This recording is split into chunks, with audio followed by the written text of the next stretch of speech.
Paris, July 14, 1789. The crowd erupts like thunder. Driven by hunger and hope, the people tear down the Bastille stone by stone. What once imprisoned voices now fuels revolution. The gates to a new France have been shattered. Inside Versailles, gold flows like wine. Outside, the people starve. While the king dines on silver platters, mothers search muddy streets for bread. The divide between ruler and ruled is no longer just, it's unbearable. They were the ignored, the third estate. But here, in a dusty indoor court, they rise. With raised hands and solemn eyes, they swear an oath to give France a constitution or perish trying. The document is raised simple in form, but explosive in meaning. The Declaration of the Rights of Man echoes through history.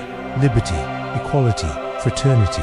These are no longer dreams, but demands. Under cloak of night, the king tries to flee, but the people are watching. He is caught, not as a sovereign, but as a traitor to the very nation he once ruled. January 21st, 1793. The blade waits. Louis XVI steps onto the scaffold, his fate sealed by the will of the people. The silence is deafening.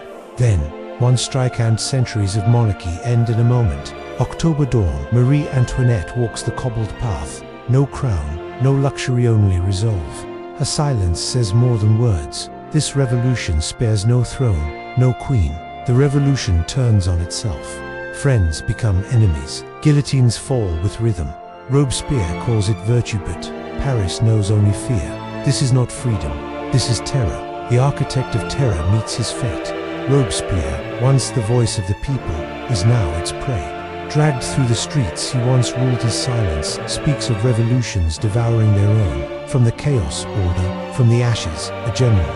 Napoleon Bonaparte stands, not as a revolutionary, but as a ruler. The revolution ends, not with peace, but with power.